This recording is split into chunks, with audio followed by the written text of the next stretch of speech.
오늘 하나님께서 주신 말씀은 출애굽기 16장 4절에서 7절까지 말씀입니다.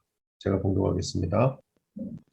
그때 여호와께서 모세에게 이르시되 보라 내가 너희를 위하여 하늘에서 양식을 비같이 내리리니 백성이 나가서 일용할 것을 날마다 거둘 것이라. 이같이 하여 그들이 내 율법을 준행하나 아니하나 내가 시험하리라. 여섯째 날에는 그들이 그 거둔 것을 준비할지니 날마다 거두던 것에 갑절이 되리라. 모세와 아론이 온 이스라엘 자손에게 이르되 저녁이 되면 너희가 여호와께서 너희를 애굽 땅에서 인도하여 내셨음을 알 것이요 아침에는 너희가 여호와의 영광을 보리니 이는 여호와께서 너희가 자기를 향하여 원망함을 들으셨습니다. 우리가 누구이기에 너희가 우리에게 대하여 원망하느냐. 아멘. 이스라엘이 애굽에서 나온 후 한 달이 되었을 때에 신이라는 광야에 도착하게 됩니다. 그곳에서 모세와 아론을 원망하는 사태가 벌어지게 되는데요. 그 원망의 이유는 먹을 것이 없다는 것이었습니다. 자기네가 애굽 땅에 있을 때는 비록 종으로 고통받기는 했지만 고기도 먹을 수도 있었고 떡도 먹을 수 있었는데 모세가 자신들을 끌고 나와서 광야에서 굶어 죽게 했다는 거죠. 이스라엘의 그러한 원망은 광야 여정 내내 반복됩니다. 심지어는 물이 없다고 원망하면 하나님께서 물을 주시고 먹을 것이 없다고 원망하면 하늘에서 만나를 내려서 양식 걱정이 없게 하시는데도 불구하고 그들의 원망은 멈추지 않았습니다. 왜냐하면 물이 있고 먹을 것이 있다 해도 또 다른 환경적인 문제가 그들에게 불만으로 다가왔기 때문입니다. 어떤 분은 아니 지금까지 수많은 기적으로 하나님의 함께 하심을 체험했으면서도 그들은 어떻게 끊임없이 저렇게 원망을 하지 하면서 이해가 안 간다고 하실 수도 있는데요.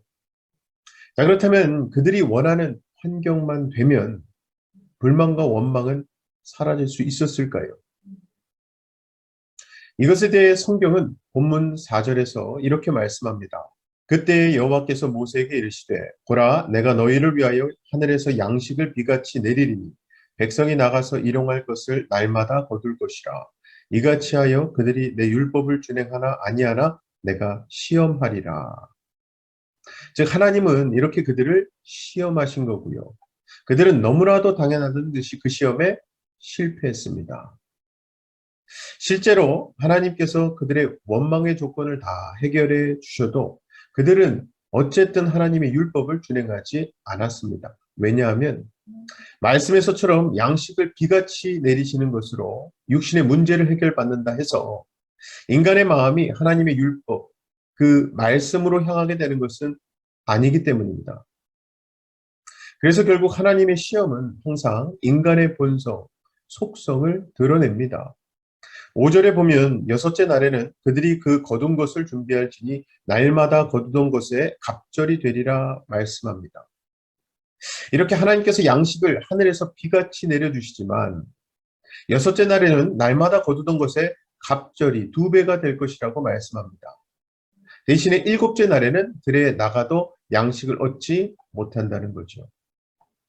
정말 솔직히 여섯째 날에 2배를 받았으니까 일곱째 날에는 나갈 필요가 없거든요.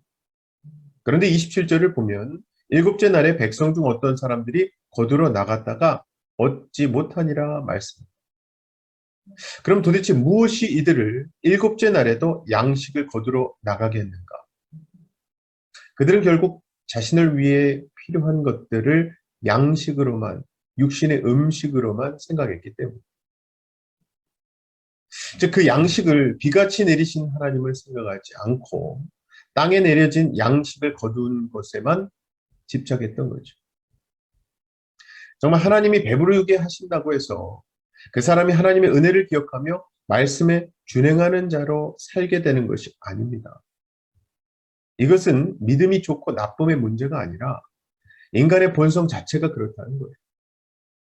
그래서 인간은 환경과 상관없이 하나님을 잊은 자로 살아가며 죄만 드러낼 뿐입니다. 그래서 호세아서 13장 5절 6절에서도 이렇게 말씀했지요. 내가 광야 마른 땅에서 너를 알았거늘 그들이 먹여준 대로 배가 불렀고 배가 부르니 그들의 마음이 교만하여 이로 말미암아 나를 잊었느니라. 자, 출애굽의 시기가 기원전 1400여 년경이고요. 호세아는 북이스라엘이 아수르에 몰락할 무렵에 활동했던 선지자니까 방금 읽어드린 이 호세아서 말씀이 오늘 본문 말씀 시대로부터 700년쯤 지난 후의 말씀입니다. 이것은 한마디로 인간은 달라지지 않는다는 거예요.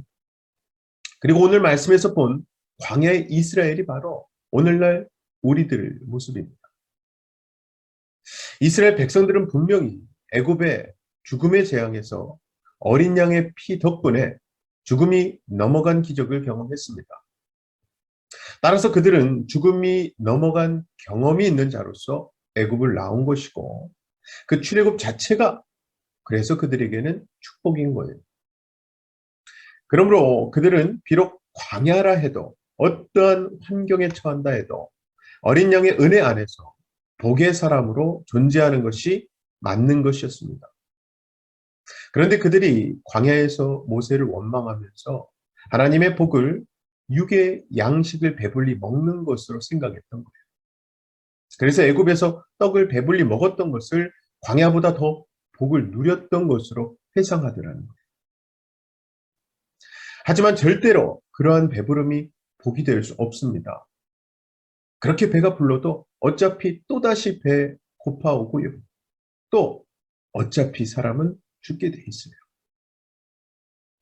자, 그렇다면 여러분은 신자됨을 어떻게 생각하십니까?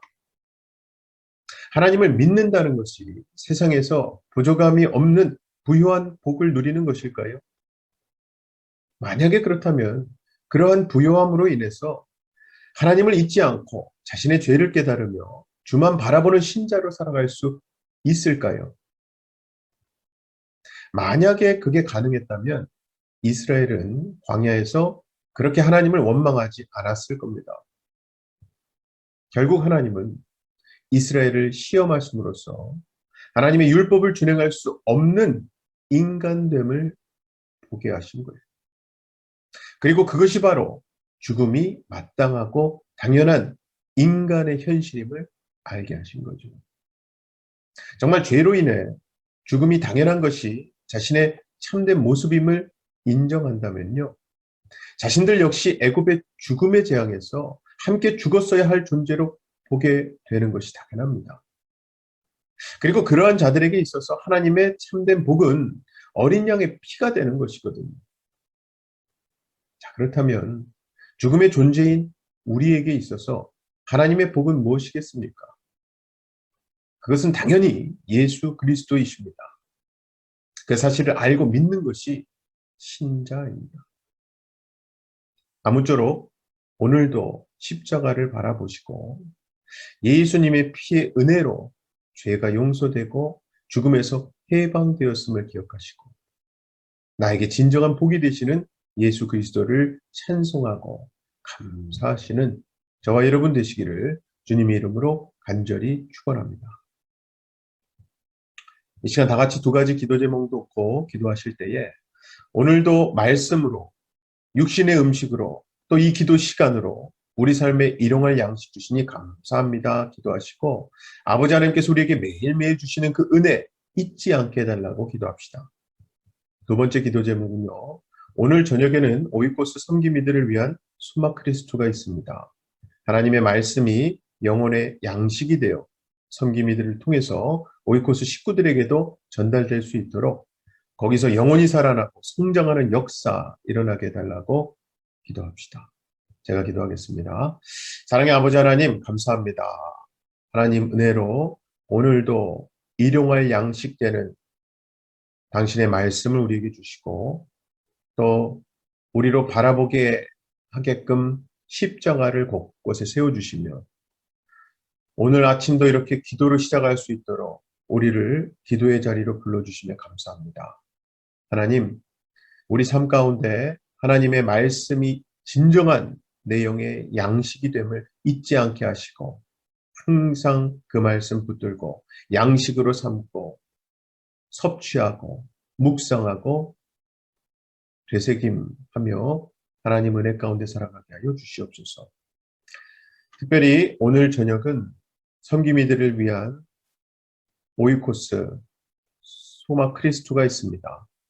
하나님께서 모이는 모든 섬김이들과 또 온라인, 오프라인으로 모이는 오이코스 모임에 함께 하셔서 하나님 말씀이 우리 오이코스 식구들의 양식이 되어서 그 심령들 또 그 가정, 그 일터에 씨앗이 되어 심겨지게 하시고 그 생명의 양식을 열매로 맺고 품고 나누는 모든 오이코스 식구들 되게 하여 주시옵소서.